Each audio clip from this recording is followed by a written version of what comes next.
Forge, a historic stand coming into the third evening requiring 282 to win. South Africa were reeling at 70 for 2 when two warriors stood tall.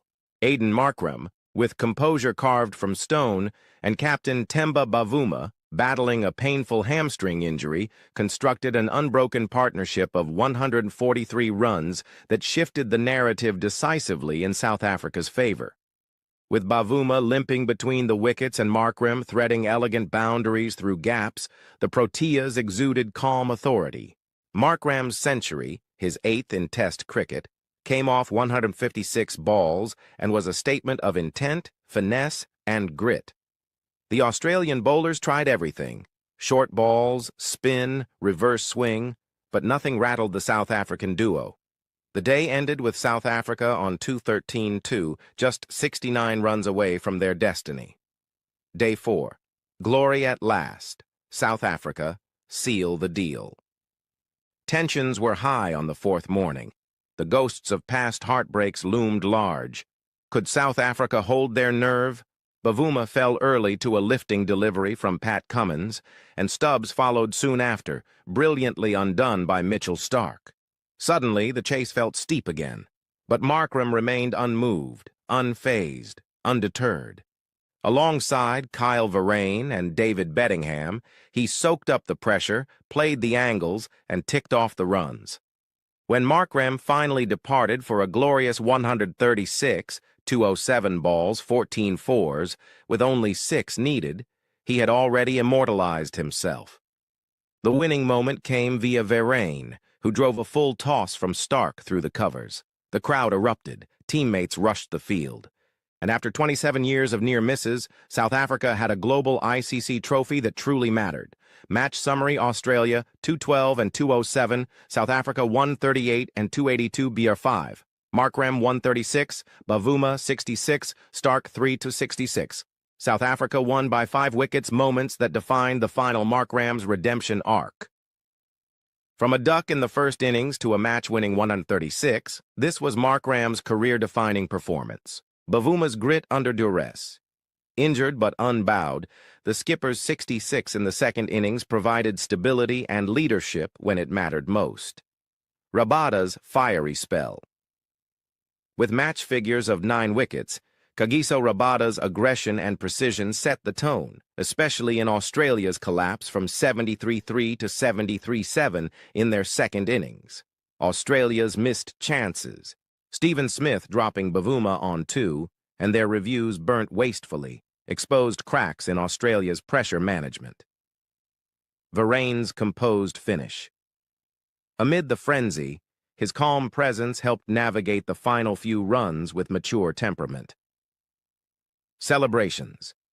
A nation rejoices with the final runs scored, tears flowed freely, on the field and in South African homes.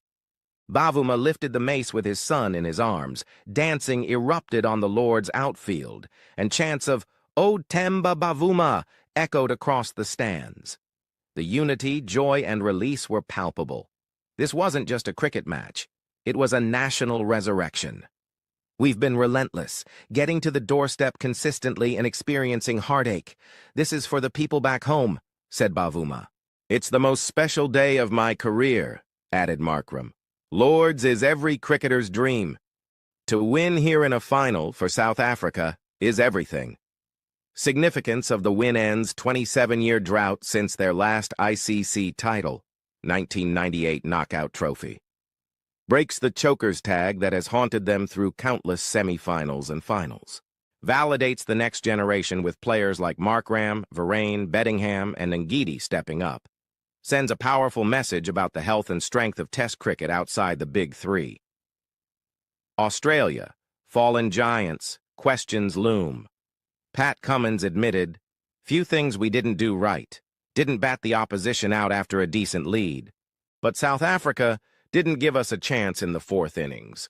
For a side that had dominated the early stages, Australia will rue their middle-order failures and dropped catches. Their campaign ends with introspection." Final words.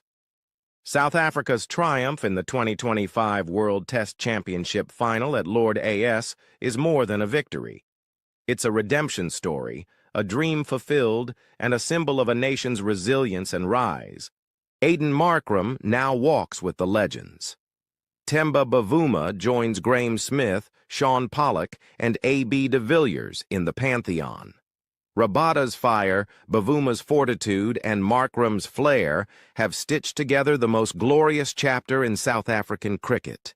From heartbreak to history, the Proteas have finally arrived. Did you know that the Titanic was never meant to be the world's fastest ship? Yet its tale has raced through history, captivating millions worldwide. Today, we delve into the fateful journey of this behemoth of the sea, a journey that ended in one of the most infamous maritime disasters ever. Our story begins in the early 20th century. The year is 1910, and the Titanic is just a blueprint in the minds of the illustrious designers at Harland and Wolff shipyard in Belfast. This wasn't just an ordinary blueprint, but a design for a ship that would be the epitome of luxury. Over the next 2 years, this blueprint began to materialize into existence. The Titanic was crafted from over 3 million rivets and approximately 30,000 tons of steel. The ship's mammoth hull was the largest moving man-made structure of its time, truly a marvel of engineering. The workforce was comprised of a staggering 15,000 men, who toiled day and night, braving hazardous conditions. The tremendous feat of constructing this Titan took around 26 months to complete, a testament to the dedication and hard work of the workforce at the shipyard. Today, we explore the journey of this colossal ship from being a mere blueprint to a legend in maritime history. Fast forward to April 10th, 1912. The Titanic, now the largest moving object ever constructed by human hands, embarks on its maiden journey from Southampton, England, to New York City. On board are over 2,200 individuals, a diverse mixture of both privileged and underprivileged, originating from various backgrounds and cultures. Among them are wealthy aristocrats seeking the thrill of a new adventure, immigrants filled aspirations for a better life in the land of opportunities, and hard-working crew members, all endeavoring to ensure a successful voyage. Each passenger, each soul aboard this magnificent vessel, carries with them a unique story, dreams and hopes for their journey across the vast Atlantic. As the Titanic majestically traverses the vast expanse of the Atlantic, the passengers and crew aboard are entirely unaware of the lurking danger presented by iceberg fields just around the corner. It's a pertinent detail that iceberg warnings had indeed been relayed to the Titanic. These warnings didn't fall from the sky, but were rather sent from nearby ships navigating through identical routes, having caught sight of the impending icy threats. The recipient of these alarming communications was the Titanic's wireless room, a communications hub teeming with experienced operators. Yet, despite the urgency, these warnings were tragically dismissed. The current of dismissiveness was fueled by a blend of arrogance and misplaced confidence in the ship's state-of-the-art design and perceived invincibility. Meanwhile, the Titanic, under the command of its ambitious crew, plows ahead, ironically, the very speed it prided in serving as the hand that seals its doom. For in the cold, dark night of the Atlantic, a monstrous iceberg waits, prepared to bring this symbol of human achievement to its watery grave. On the fateful night of April 14, 1912, precisely at 11:40 p.m., the reputed unsinkable ship, the Titanic, confronts an immovable behemoth. An iceberg, shrouded in the pitch darkness of the North Atlantic, violently rips into the Titanic's steel hull. The iceberg's jagged underbelly slashes open the ship's side, rupturing 5 of its supposedly watertight compartments. This catastrophic damage, far beyond what the ship was designed to withstand, starts an irreversible sinking process. In the immediate aftermath of the collision, a wave of panic and disbelief sweeps through the ship. The crew members hastily scramble to assess the damage, their faces etched with as they realize the grave consequence of the encounter. Simultaneously, the passengers, roused from their slumbers, emerge from their cabins bewildered and shaken. They share anxious glances, their festive atmosphere abruptly replaced with a chilling sense of impending doom. In less than 3 hours, the Titanic, once a beacon of man's victory over nature, tragically yields to the icy, unforgiving waters. The sinking of the Titanic is a tale steeped in human ambition and nature's might, a narrative of dreams shattered and lives lost. It serves as a stark reminder of our vulnerability and the power of the elements that surround us. We embarked on a journey that started from the conception of the Titanic in the year 1910, through its meticulous construction and grand launch, to its tragic end in the icy waters of the North Atlantic. We delved into the events leading to the disaster, the colossal iceberg collision, and the subsequent sinking of the majestic ship. But the Titanic's story goes beyond a simple tale of human hubris and the indomitable power of nature. It's a stark reminder of the lessons we've learned, torn from the pages of maritime history. The Titanic disaster was a turning point, a catalyst for change in maritime safety regulations. Its sinking immediately provoked a sea change in global attitudes towards maritime safety. In the aftermath, the International Convention for the Safety of Life at Sea, SOLAS, was established, fostering improvements in safety provisions for ships, including the mandatory use of radio for distress signals and the provision of enough lifeboats for all passengers. The story of the Titanic also had a profound impact on public perception of technology. It shattered the illusion of an unsinkable ship, revealing the stark reality of technological fallibility. This disaster served as a wake-up call to engineers and designers worldwide, prompting them to question the infallibility of technology and to reconsider how safety should be integrated into design processes. The Titanic's story, one that continues to captivate us over a century later. It's a tale that reminds us of the transient nature of life and the impermanence of even our most monumental achievements. Amid the vast expanse of history, the Titanic's story may appear as a single thread, but it is a thread that shines brightly. It is a testament to our collective memory, our fascination with the past, and our enduring capacity to learn from our mistakes, making significant strides in safety and changing our approach to technology. As we ponder over the lessons from the depths, we can't help but ask ourselves, what if the Titanic had avoided the iceberg? What if the warnings of icebergs ahead hadn't been ignored? The ship had received numerous iceberg warnings, yet they were not taken seriously. If the crew had heeded these warnings, they could have changed course or reduced speed, and the Titanic might have avoided its tragic fate. But let's say the Titanic still met with the iceberg. Could the tragedy have been averted with better communication and leadership? The ship was unsinkable, or so they thought.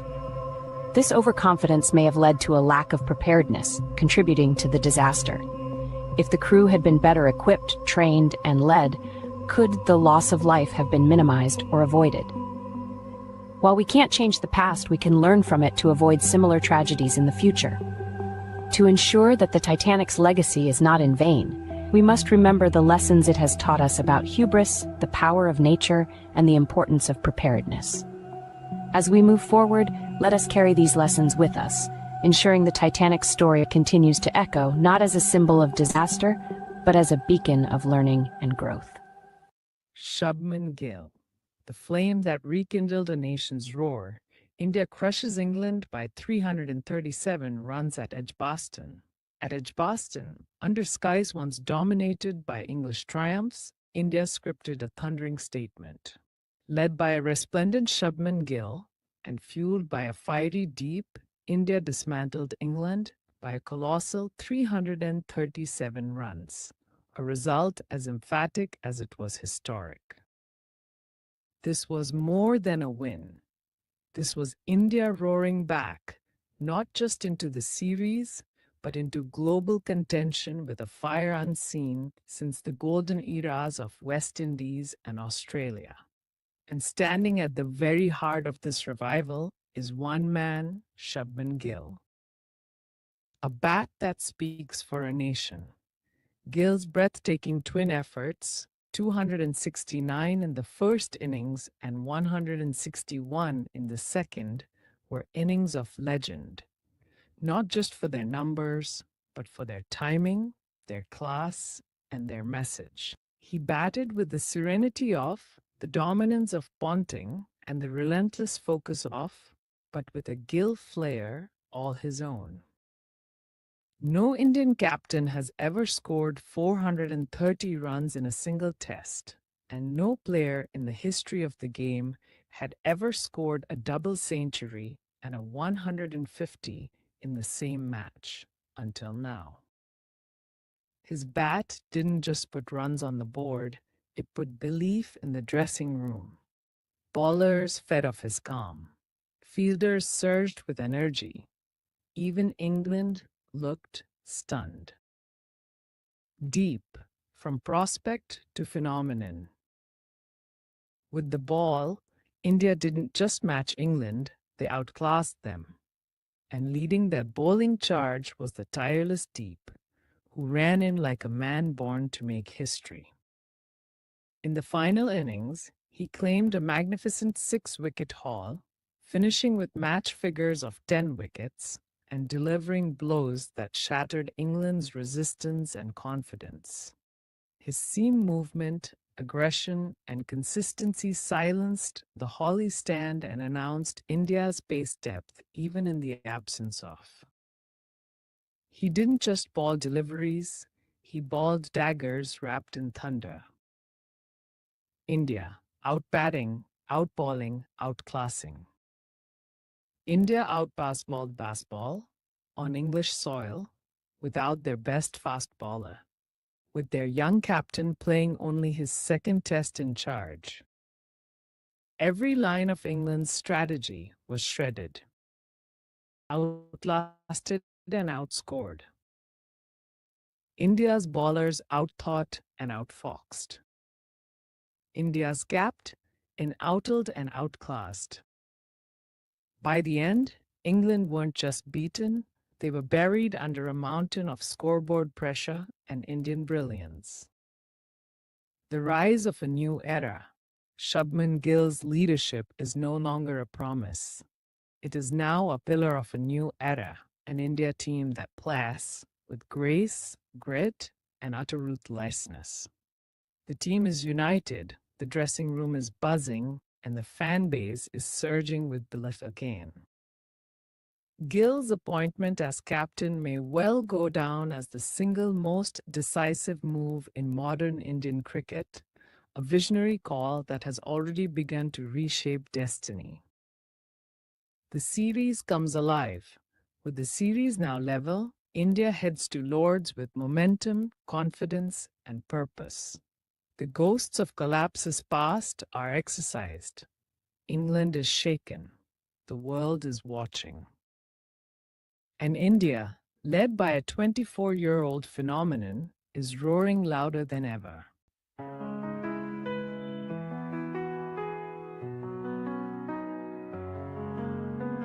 And every heartbeat feel the roar. With bat and ball, we're legends born.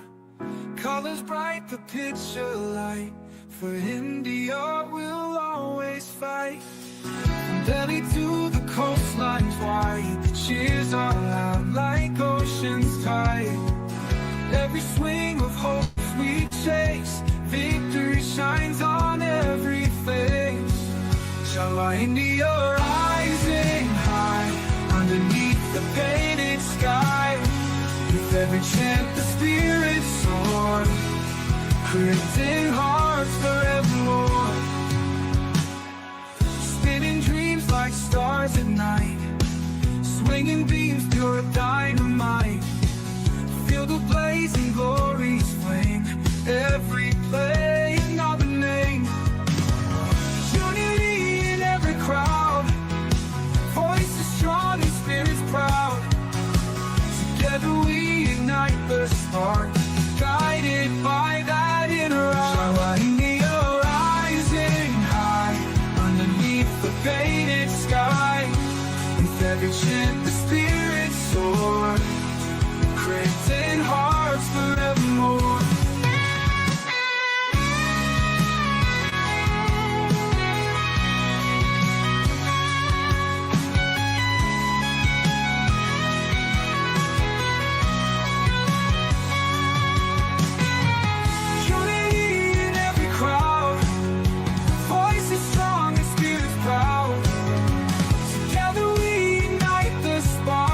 Guided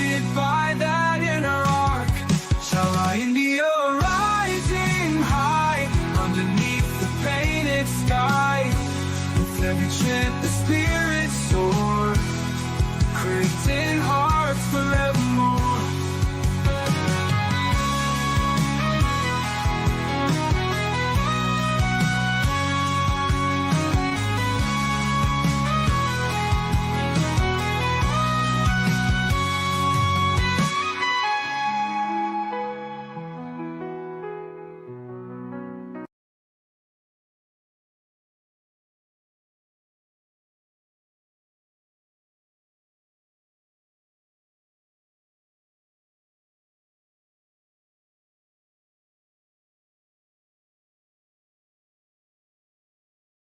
Cain.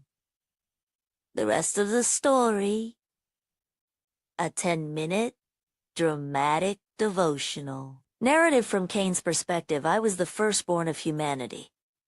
The first to open my eyes outside Eden's gate. The first to cry, not in paradise, but in dust.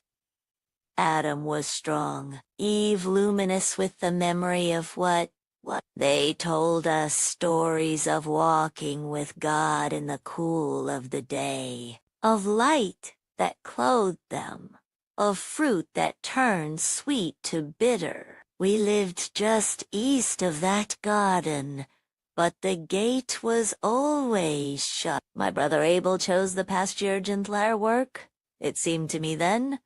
Flaming swords guarded what once was ours. I grew up watching my father till the cursed ground, turning dry earth into bread. I learned to do the same. He was different. Soft-spoken. He listened more than he spoke. He had a way of talking to God like he was near, even though he was not seen. I envied that. When we brought our offerings, I brought fruit from the ground ripe, plentiful. I had worked for it. But Abel, he brought lambs, the firstborn, with blood. My fists clenched and smote. And for reasons I couldn't understand, God accepted his offering. But not mine.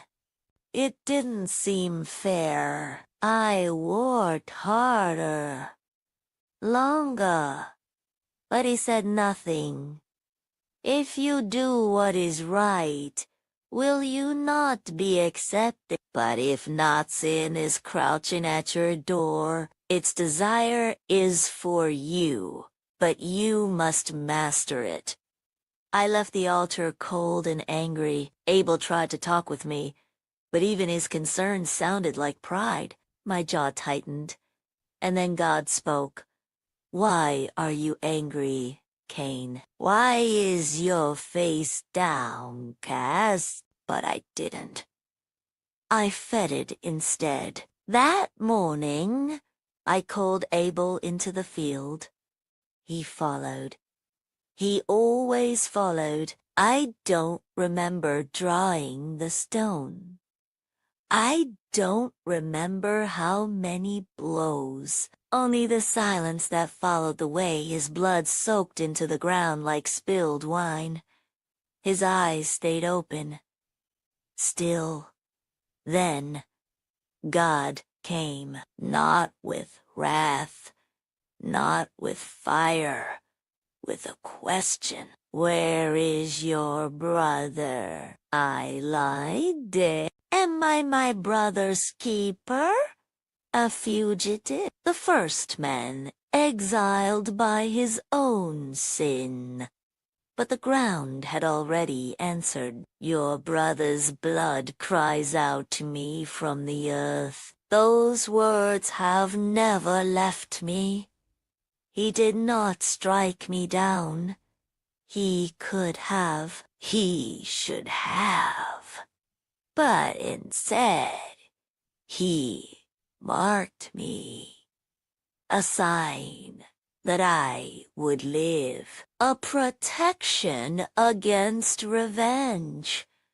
I became a wanderer. Years passed. I built a city, called it Enoch, after my son, brick by brick. I tried to forget. but you cannot outbuild blood. Every echo of a hammer reminded me of what was lost. Not just Abel, but me. From Adam, from Seth. That one day, another son would come, the man I was supposed to be. Sometimes I would wake in the night, hearing Abel's voice not in anger, but in a sense, a whisper of the past. A ghost of what should have been. My children asked why I never spoke of my brother. I told them the ground remembers, but even there in dust and disgrace he began to feel something strange. Hope. Not loud, not deserved, but persistent. I heard rumors, one whose blood would not cry for justice, but mercy, one who would not take life but give it, a lamb not like Abel's, but greater, perfect.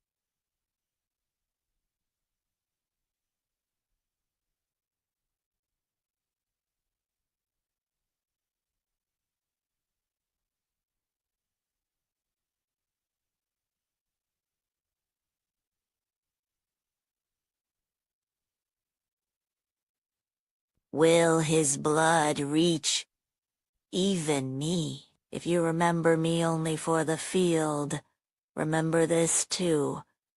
The same God who judged me, spared me. The same God who heard blood cry out, also covered me with grace. So if you've fallen deeply, shamefully listen. The ground may speak of what you've done, but heaven can speak louder, and his mercy still marks wonders, even the ones who killed their own brother. Ain't no independence. Separate yourself. Dre rap over minutes for Ubers. Let white bros. Time to liberate your mind, not just like fireworks. Truth bomb. It ain't no independence, fool. Red, white, and bruised. Time to liberate your mind, not just like fireworks. Boom. Truth bomb. Boom. Truth bomb. It ain't no independence, fool.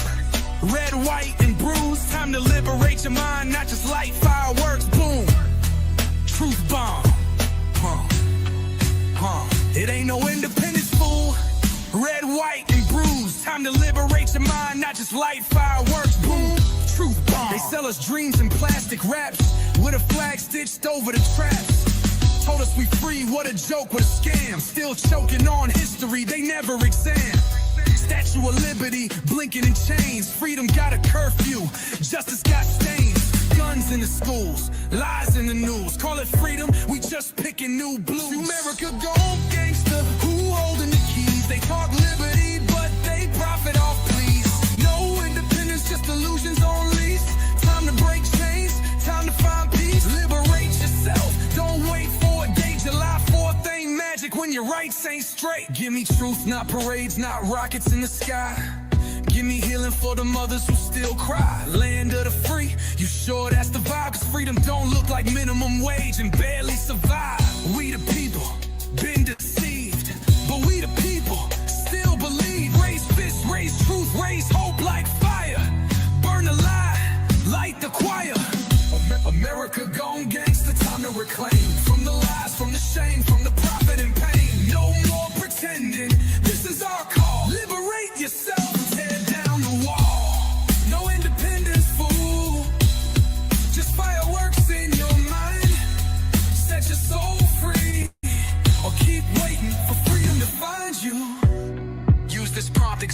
produce a bold hybrid track that feels like a sonic revolution.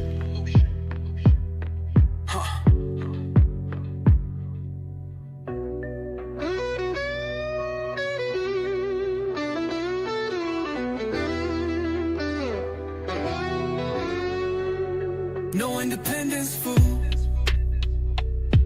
Just fireworks in your mind. Set your soul free. Or keep waiting for freedom to find you. Use this prompt exactly to produce a bold hybrid track that feels like a sonic revolution.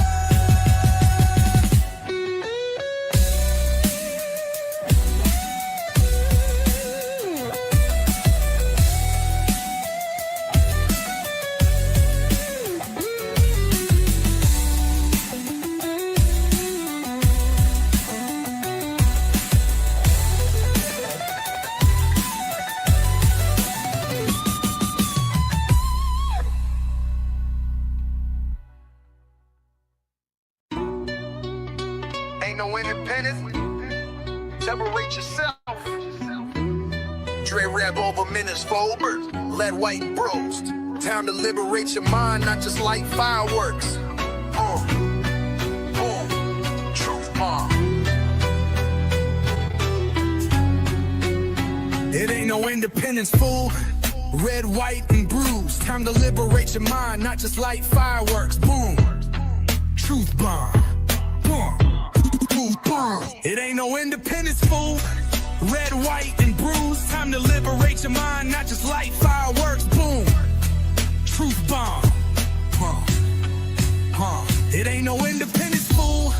Red, white, and bruised. Time to liberate your mind, not just light fireworks. Boom. Truth bomb. They sell us dreams in plastic wraps with a flag stitched over the traps. Told us we free, what a joke, what a scam. Still choking on history, they never exam. Statue of Liberty, blinking in chains. Freedom got a curfew, justice got stains.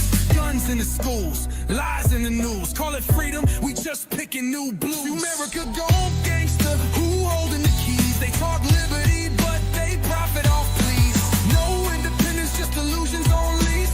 Time to break chains, time to find peace. Liberate yourself, don't wait for a day. July 4th ain't magic when your rights ain't straight. Give me truth, not parades, not rockets in the sky. Give me healing for the mothers who still cry. Land of the free, you sure that's the vibe? 'Cause freedom don't look like minimum wage and barely survive. We the people, been deceived, but we the people, still believe. Raise fists, raise truth, raise hope like fire. Burn the lie, light the choir. America gone gangster, time to reclaim. From the lies, from the shame, from the profit and pain. No more pretending, this is our call. Liberate yourself, tear down the wall. No independence, fool. Just fireworks in your mind. Set your soul free, or keep waiting for freedom to find you. Use this prompt exactly to produce a bold hybrid track that feels like a sonic revolution.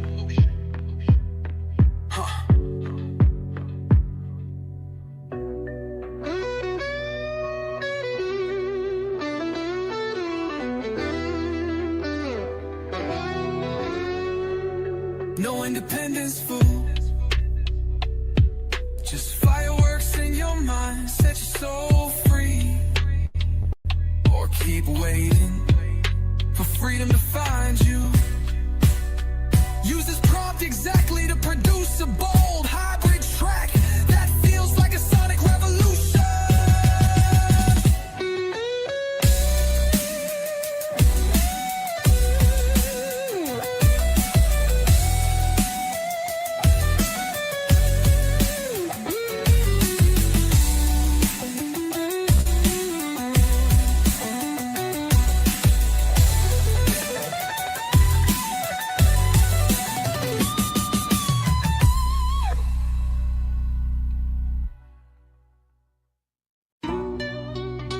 Ain't no independence. Separate yourself. Dre rap over minutes forward. Let white bros. Time to liberate your mind, not just light fireworks. Truth bomb.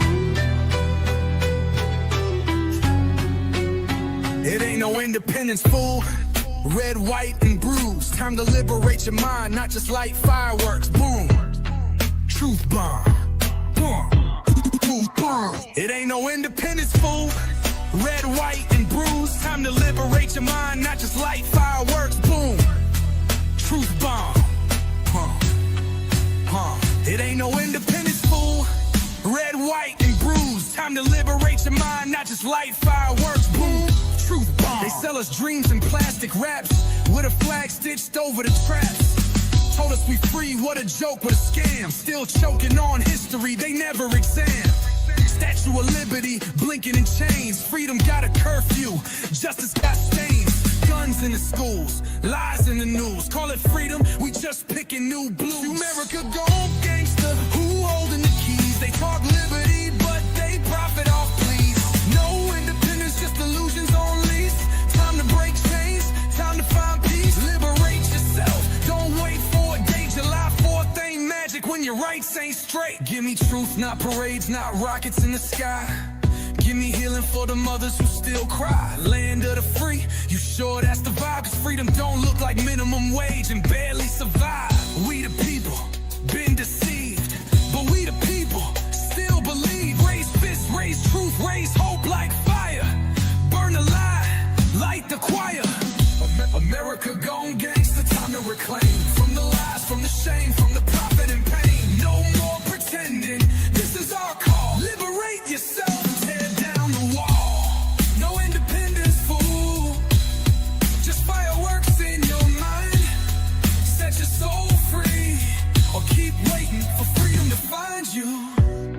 Use this prompt exactly to produce a bold hybrid track that feels like a sonic revolution.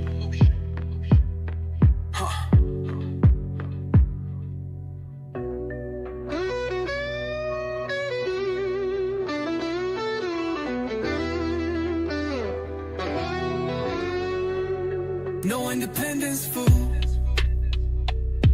Just fireworks in your mind. Set your soul free. Or keep waiting for freedom to find you. Use this prompt exactly to produce a bold hybrid track that feels like a sonic revolution.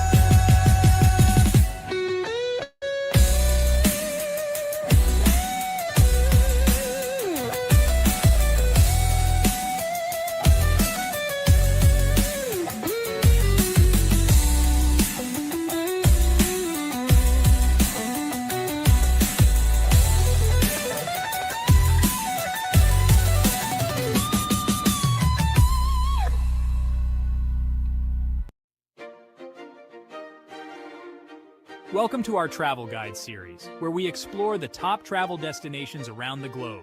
Each location is rich in history, brimming with attractions, and offers unique experiences that will inspire your wanderlust. Let's embark on this journey together. Our next destination is New York City, USA, a city that never sleeps and is always buzzing with energy. The Big Apple is a hub of excitement, culture, and diversity, where every street corner tells a different story. Founded in 1624 as a trading post by Dutch colonists, New York City has evolved into a global hub of commerce, culture, and innovation. Its rich history is reflected in its architecture and landmarks. New York City is home to some of the world's most iconic landmarks, each with its own unique story and significance. Stand in awe of the Statue of Liberty, a symbol of freedom and democracy, welcoming millions of immigrants to the shores of America. Take in the dazzling lights of Times Square, the crossroads of the world, where the energy is palpable and the atmosphere electric. Walk through the vast expanse of Central Park, an urban oasis in the heart of the city, offering a peaceful retreat from the bustling streets. Discover world-class museums like the Metropolitan Museum of Art, MET, where you can explore art from different cultures and eras, and the Museum of Modern Art, MoMA, showcasing contemporary masterpieces that push the boundaries of creativity. Explore the historic neighborhoods of Greenwich Village, known for its bohemian vibe and artistic heritage, and Harlem, each with its unique charm and cultural significance, where the roots of jazz and the Harlem Renaissance still resonate. Don't miss a visit to the One World Observatory for stunning views of the city skyline, offering a perspective like no other. New York City is a place where dreams come true, offering endless opportunities for exploration, entertainment, and inspiration. From Broadway shows to rooftop bars, the city's nightlife is unparalleled. Its rich history, vibrant cultural scene, and iconic landmarks make it a must-visit destination for every traveler. Whether you're a first-time visitor or a seasoned explorer, New York City always has something new to offer. Beyond its famous attractions, New York City boasts a dynamic street life, bustling with energy and diversity. The city is also home to a wealth of hidden gems waiting to be discovered. Stroll through the High Line, an elevated park built on a historic rail line offering unique views of the cityscape. Explore the trendy shops and eateries of Chelsea Market, where you can find everything from artisanal foods to unique souvenirs. Experience the vibrant atmosphere of the Brooklyn Bridge Park, offering stunning views of the Manhattan skyline, perfect for a leisurely walk or a picnic. Indulge in NYC's diverse culinary scene, from classic New York-style pizza that you can grab on the go, to gourmet dishes at Michelin-starred restaurants that promise an unforgettable dining experience. Don't forget to experience a Broadway show, a quintessential New York experience that showcases the city's artistic excellence and vibrant culture. Thank you for joining us on this incredible journey through the vibrant streets and iconic landmarks of New York City. We hope you feel inspired to explore its countless wonders and hidden gems. Stay tuned for our next thrilling adventure in Cairo, Egypt, where we'll uncover even more amazing sights, rich history, and unforgettable experiences. Don't forget to like, share, and subscribe to our channel for more exciting travel guides and tips. Safe travels, and see you soon! Episode 1. The First Sunrise. Creation Unfolds. Series Introduction. From the Heights Above the Earth. With the gaze of heaven itself, we journey through the great stories of Scripture. These are not just ancient events. They are living revelations. As we soar over sacred scenes, let us behold the majesty, the tragedy, the redemption, and the glory. This is Heaven's Eye View, where faith meets the skies. Episode Narration. In the beginning, God created the heavens and the earth. Before there was time, before there was light, before breath ever touched the lungs of man, there was God, eternal, unseen, all-powerful. And then he spoke, "Let there be light." And there was light. Clouds gathering like curtains in the sky, oceans swirling in obedience beneath. He drew the boundaries, and the waters obeyed. He called it good. Light piercing through darkness. Glory breaking into emptiness. He separated day from night, forming a rhythm that would never end. Evening and morning, night and day. Then came sky and sea, waters above, waters below. The roar of the lion, the grace of the deer, the strength of the ox, the wisdom of the elephant, each made with care, each a masterpiece. The land appeared, firm, rich, full of promise. Greenery exploded across the surface. Not just decorations, but signs, reminders of seasons, appointed times, and sacred rhythms. Together, they stood as the image of God. Not gods themselves, but reflections of their Creator. Then birds took flight, wings stretching wide across the sky, calling out their praise in every chirp and cry. Rivers flowed from its center. Trees bore fruit for joy and for nourishment.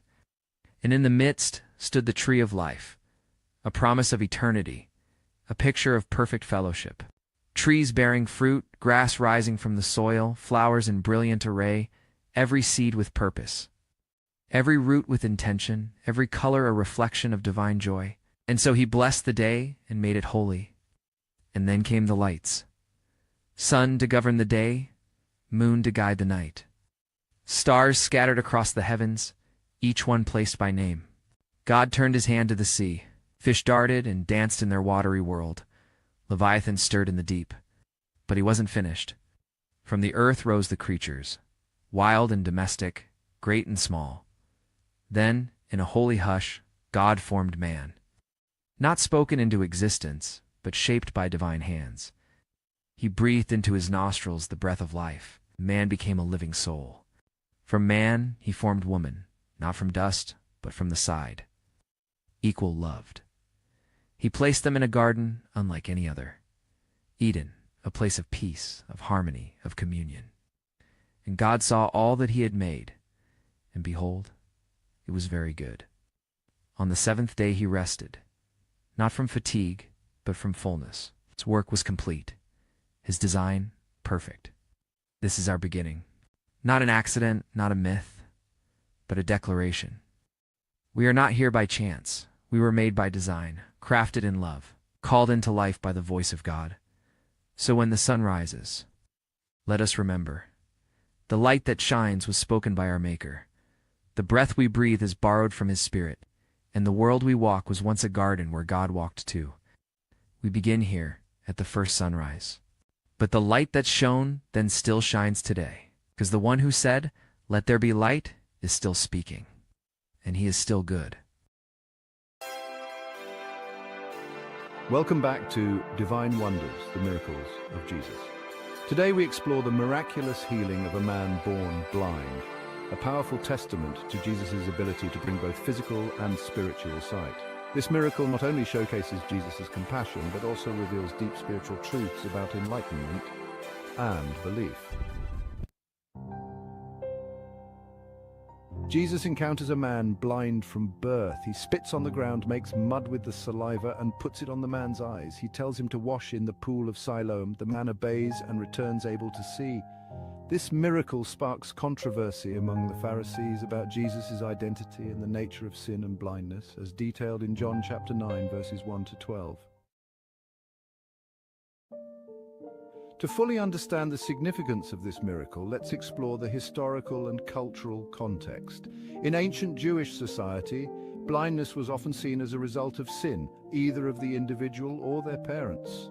This belief added a layer of social and religious stigma to the physical disability. The use of mud and saliva in healing was not uncommon in ancient healing practices. Jesus' actions and the instruction to wash in the pool of Siloam highlight the importance of faith and obedience in the healing process. This context helps us appreciate the cultural and religious implications of the miracle. Theologically, this miracle emphasizes Jesus' role as the light of the world, who brings spiritual enlightenment. By healing the man born blind, Jesus demonstrates his power to transform lives physically and spiritually. The controversy with the Pharisees underscores the tension between religious legalism and the transformative power of Jesus' ministry. The man's journey from physical blindness to sight also symbolizes the spiritual journey from ignorance to understanding. Jesus' declaration that the man's blindness was so that the works of God might be displayed in him reveals a deeper purpose behind suffering and healing. Spiritually, this miracle teaches us about the importance of spiritual sight and enlightenment. The man's healing symbolizes the removal of spiritual blindness and the opening of our hearts to Jesus' truth. It calls us to seek spiritual understanding and to recognize Jesus as the source of light and truth in our lives. First, seeking spiritual sight. This miracle encourages us to seek spiritual understanding and enlightenment, opening our hearts and minds to Jesus' truth. Second, faith and obedience. The man's healing process highlights the importance of faith and obedience in experiencing Jesus' transformative power. Third, challenging religious legalism. The controversy with the Pharisees reminds us to prioritize compassion and spiritual growth over rigid adherence to religious rules. Reflect on areas in your life where you need spiritual sight and understanding. How can you open your heart to Jesus' truth and seek his enlightenment? How can you balance faith and obedience in your spiritual journey? Thank you for exploring the healing of the man born blind with us. In our next episode, we will witness Jesus' power over death as he raises Lazarus from the dead. Make sure to subscribe and share this journey with others. Until next time, may you seek spiritual sight and embrace the light and truth of Jesus in your life.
the goodness of God, our anchor in every season. Introduction. One of the most well-known phrases in the Christian world is this: God is good all the time. And all the time, God is good.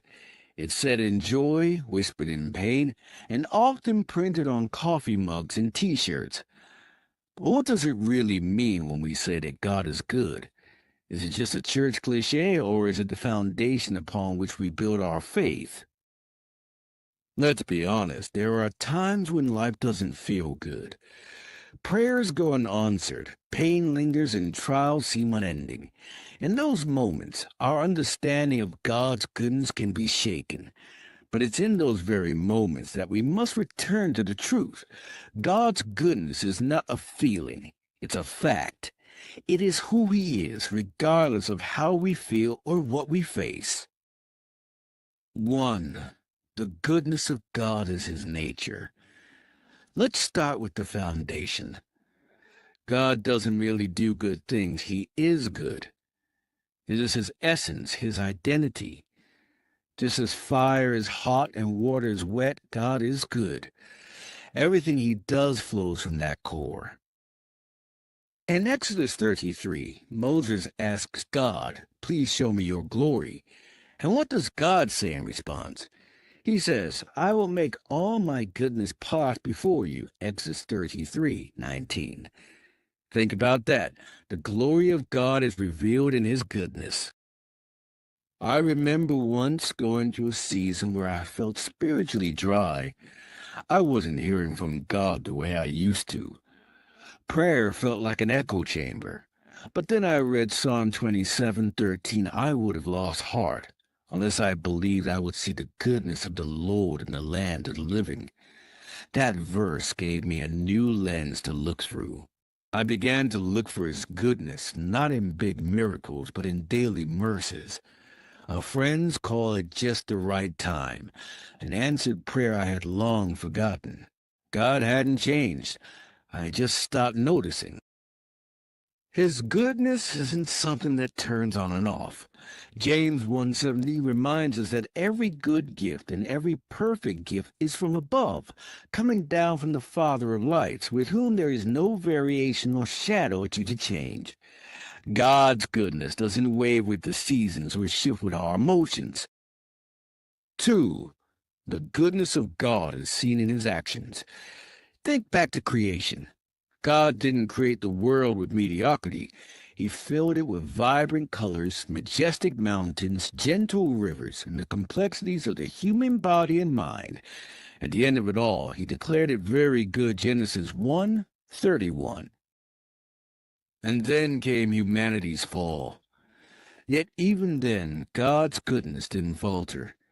He didn't wipe us out and start over. Instead, He began the most loving rescue plan ever written. Romans 5:8 says, "But God shows His love for us in that while we were still sinners, Christ died for us." The cross is the greatest evidence of His goodness. Jesus didn't die because we were good. He died because He is good. A woman in my church once shared her story of walking away from God after her son died unexpectedly.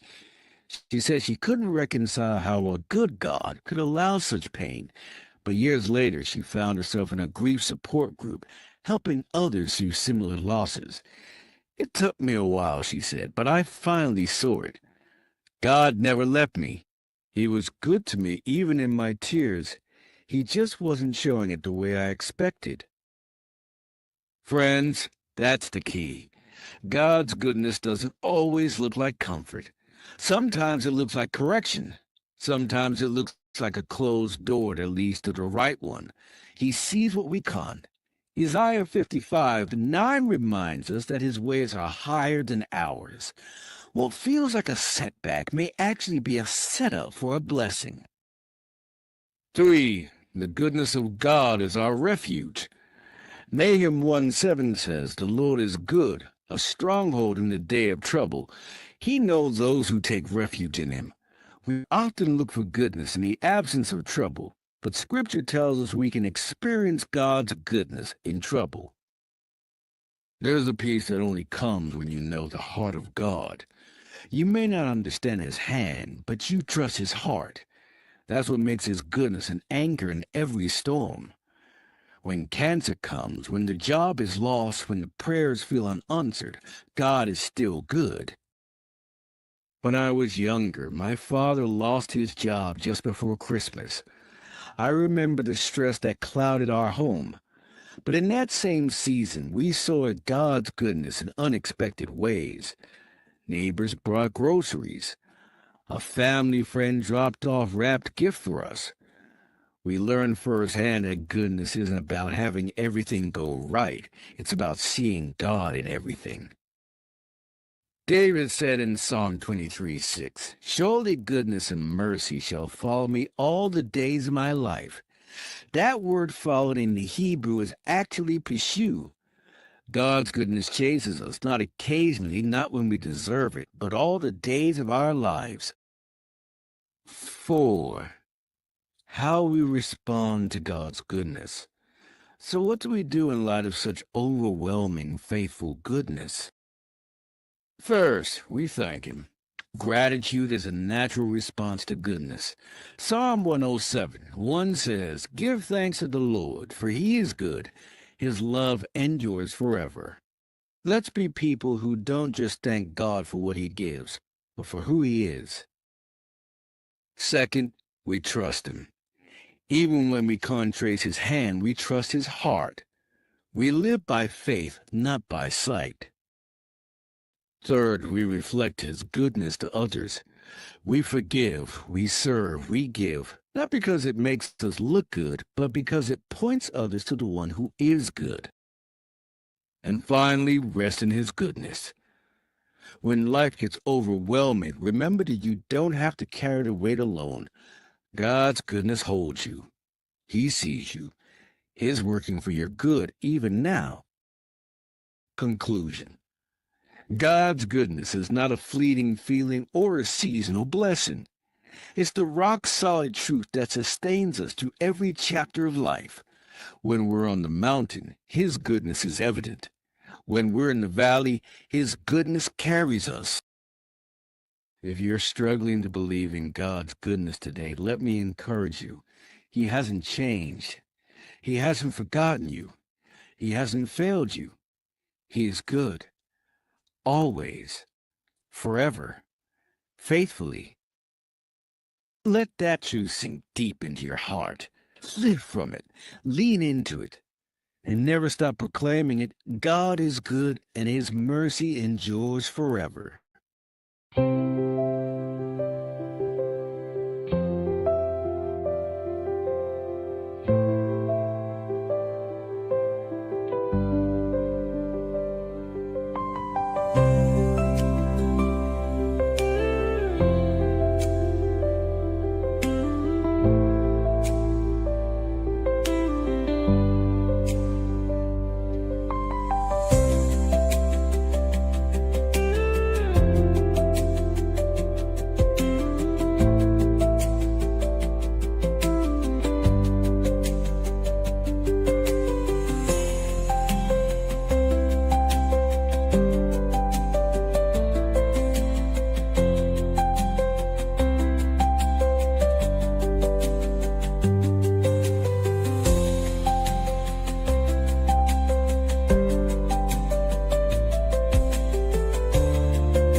achieving dreams endure.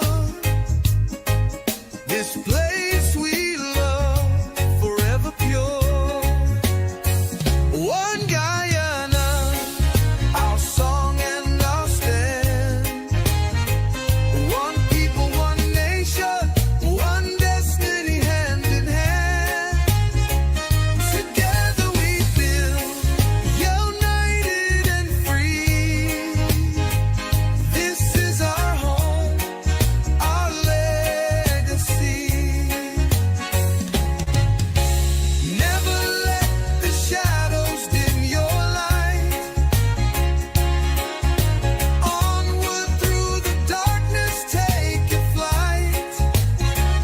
Resilience like a river, ever strong and whole.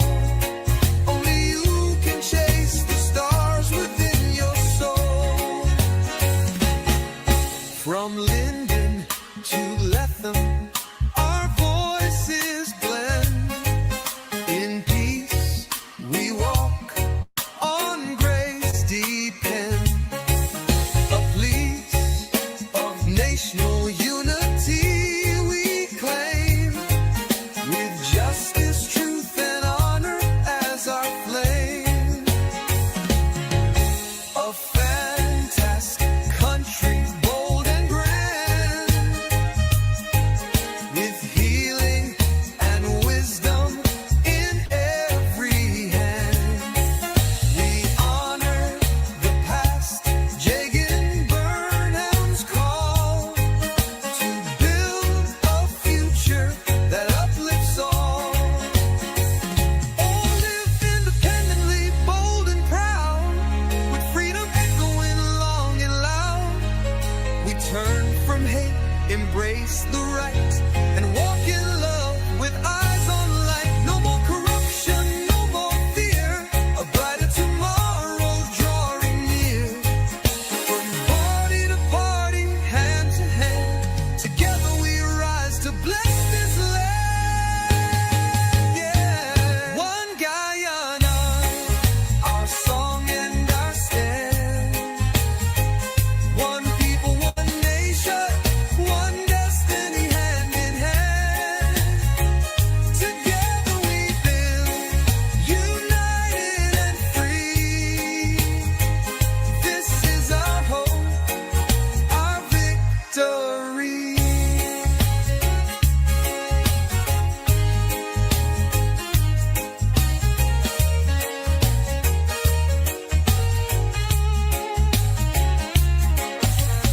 Never let the shadows dim your light. Onward through the darkness, take your flight.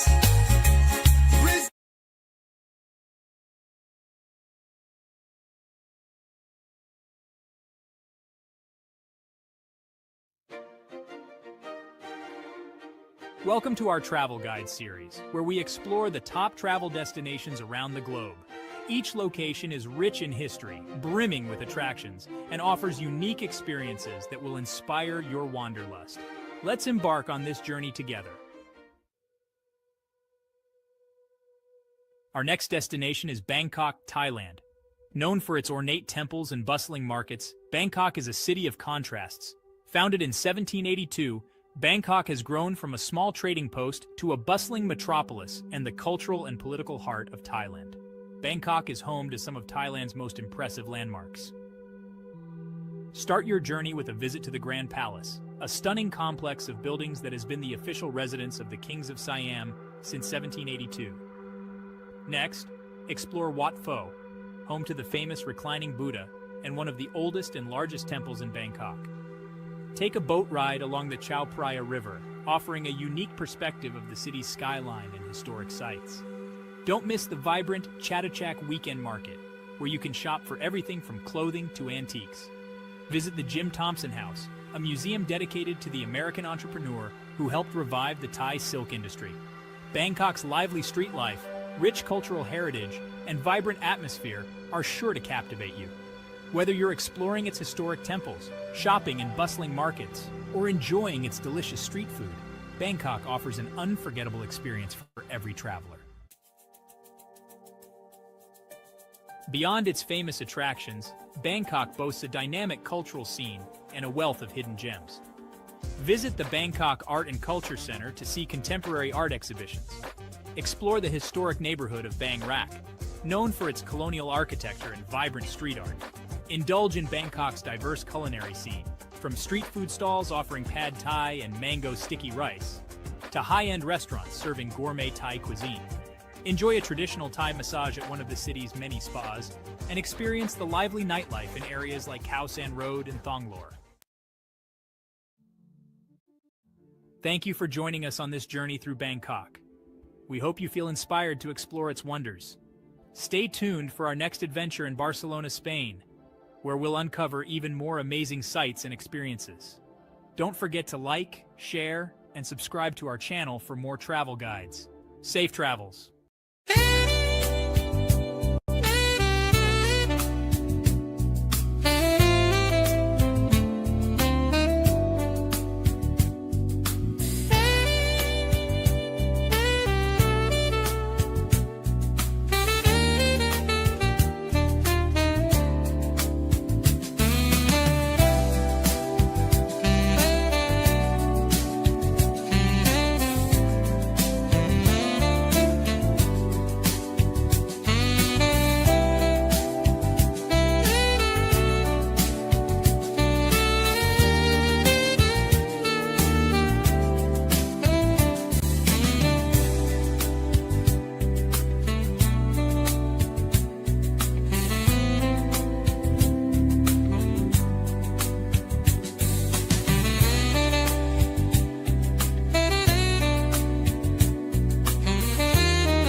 been a baby.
Never been a baby, babe. I never been a baby. I never been a baby, babe. I never been a baby.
soft and bright. The saxophone whispers to the night. A piano hums its gentle tune, wrapped in the arms of a silver moon. Oh, let the melody take its time, like rivers flow and stars align. Each note a kiss, each chord a sigh. We dance till dawn beneath the sky.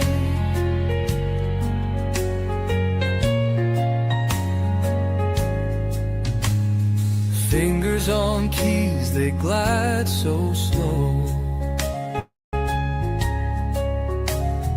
breathing life to shadows that glow.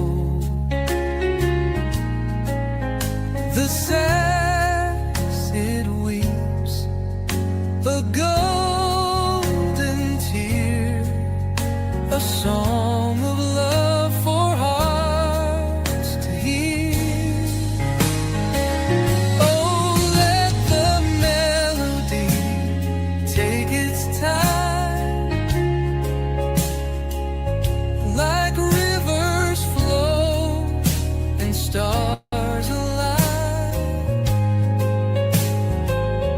Each note a kiss, each chord a sigh. We dance till dawn beneath the sky. The air is thick with sweet refrain, a tender ache, a soothing pain. The music sways, the world stands still. This moment bends to our own will.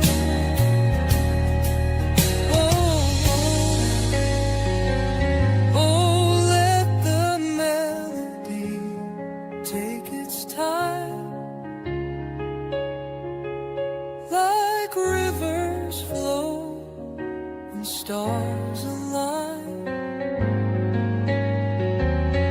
Each note a kiss, each chord a sigh. We dance till dawn beneath the sky.